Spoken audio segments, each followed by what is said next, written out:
देश का आर्थिक स्थिति के बुझै लेल बजट बहुत नीक दस्तावेज होइत अछि।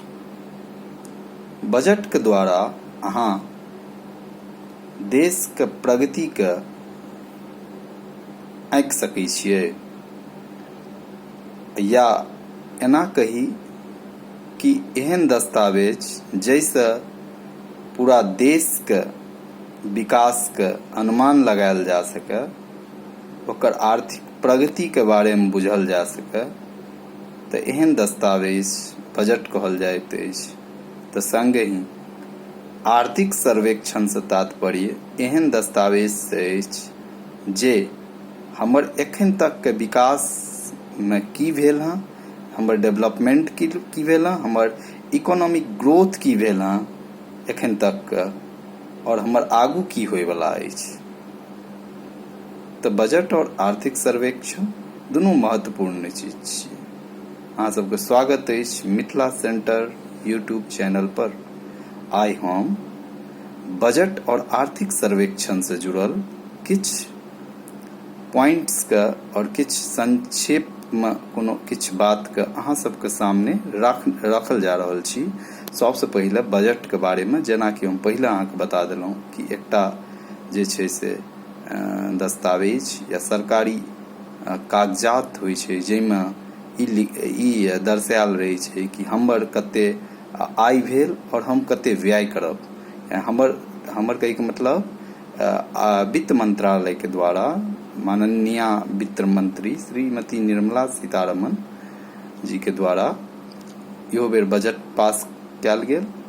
बजट हरदम एकटा वित्त वर्ष ल पास कयल जाइ छै, और वित्त वर्ष की होइ छै तऽ 1 अप्रैल से 31 मार्च, 1 अप्रैल से 31 मार्च। जेना एहि बेरका बजट 1 अप्रैल 2023 से 31 मार्च 2024 तक रहत, जबकि आर्थिक सर्वेक्षण जे होइ छै ओ अहाँके एकटा वित्त वर्ष पाछू से चलैत अबै छै। जेना कि आर्थिक सर्वेक्षण जे छै से अहाँके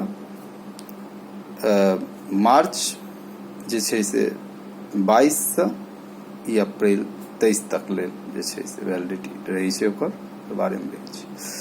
तो अहाँके जे छै से 1900 जे छै से 51 तक आर्थिक सर्वेक्षण और बजट एके रहै छला, लेकिन 1964 में जे छै से एहिमे बजट के अलग कऽ देल गेलै आर्थिक सर्वेक्षण से।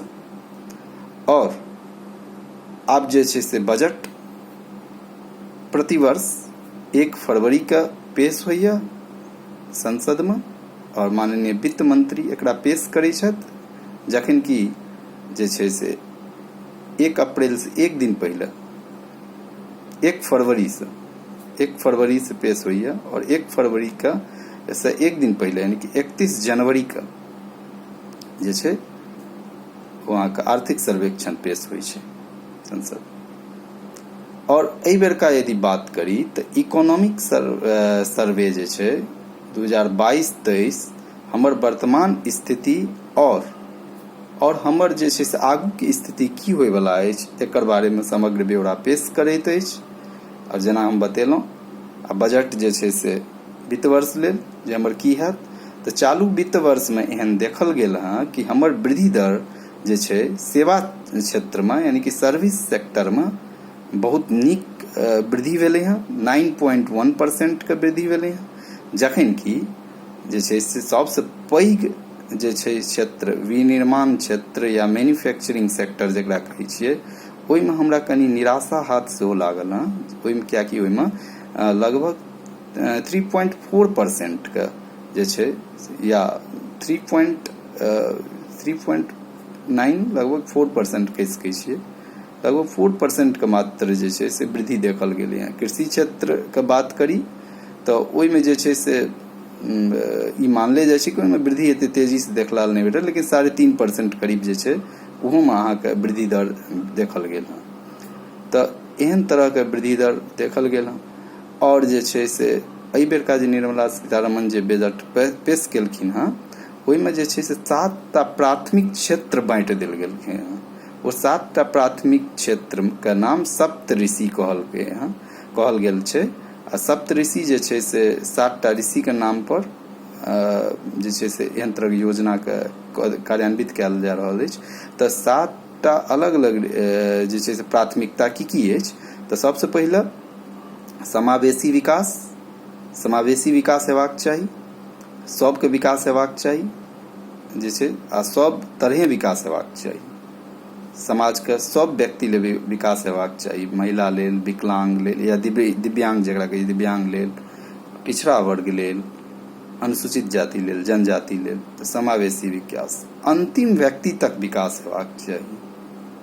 समाजमे जे अंतिम व्यक्ति छथि, गरीब से गरीब, या जिनका लग आर्थिक जे शक्ति हेबाक चाही, जतबो हेबाक चाही ओ नहीं छनि, अगर क्षमता नहीं छनि, उनका तक केना सरकारके योजना पहुँचे, उनका लग सरकारके केना जे छै से सरकारके केना परिणाम पहुँचे, एहि लेल व्यवस्था कयल गेल छै।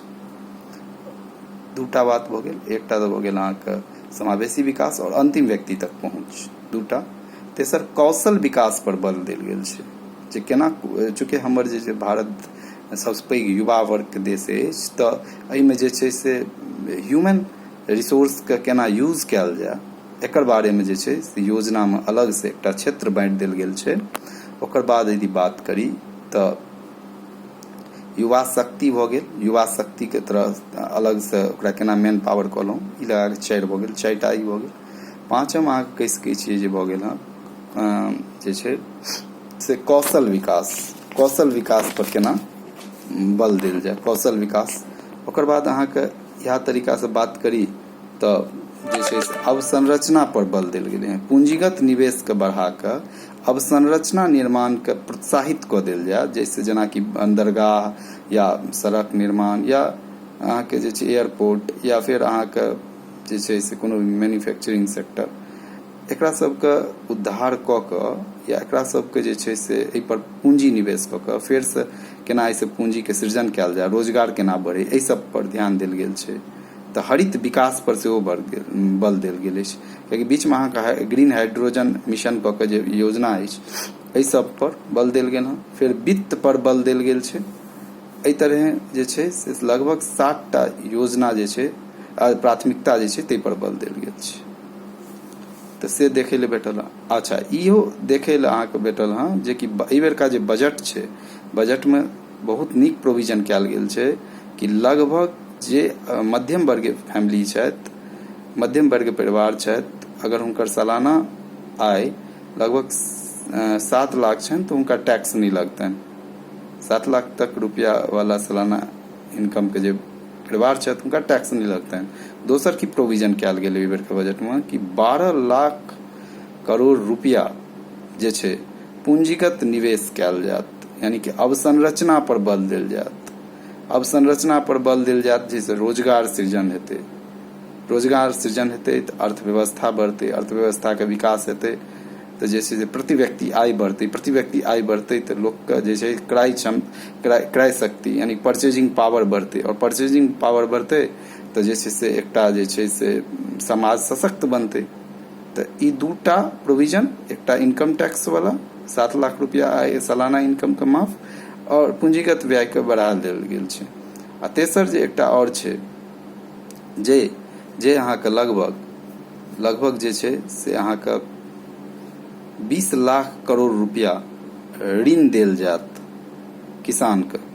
एहन किसान जेना उद्यमी जे मछली पालन करै छथि, जे डेयरी उद्योग चलबै छथि, अथवा जे किसान वाला कोनो भी काज करै छथि, इन्वेस्टमेंट करै छथि, हुनका सबके जे छै से 20 लाख करोड़ रुपया के ऋण देल जायत। तऽ एहि तरह इहो देख सकै छी जे ओ जे सप्तऋषि वाला प्राथमिकता छै, जाहिमे कहल गेल छै अंतिम व्यक्ति तक विकास और जे समावेशी विकास, एहिमे किसान सेहो अबै छथि। तऽ ई चीजके देख कऽ अहाँके इहो लागत कि ओ जे बजटमे प्रोविजन कयल गेल छै ओकर तहत एकर जे छै से अलगसँ फंडो अलॉट कयल गेल छै। और एहिसँ इहो सुनिश्चित होइए कि एहन तरहक अगर विकास वास्तवमे इम्प्लीमेंट हैत तऽ जे छै से अंतिम व्यक्ति तक जे छै से अहाँके विकास हैत, जैसे समाज और अर्थव्यवस्था के बहुत सुदृढ़ता प्रदान हेतै। एहि संगे जे छै से आइ हम अपन ई टॉपिक के समाप्त कऽ रहल छी। एखन आगू जे छै से अगर कोनो अहाँके टॉपिक नीक लागत तऽ कमेंट बॉक्स में लिखब। तखन तक लेल जय मिथिला, जय मैथिली, और अहाँ सबके बहुत बहुत धन्यवाद ई वीडियो देखै लेल। धन्यवाद।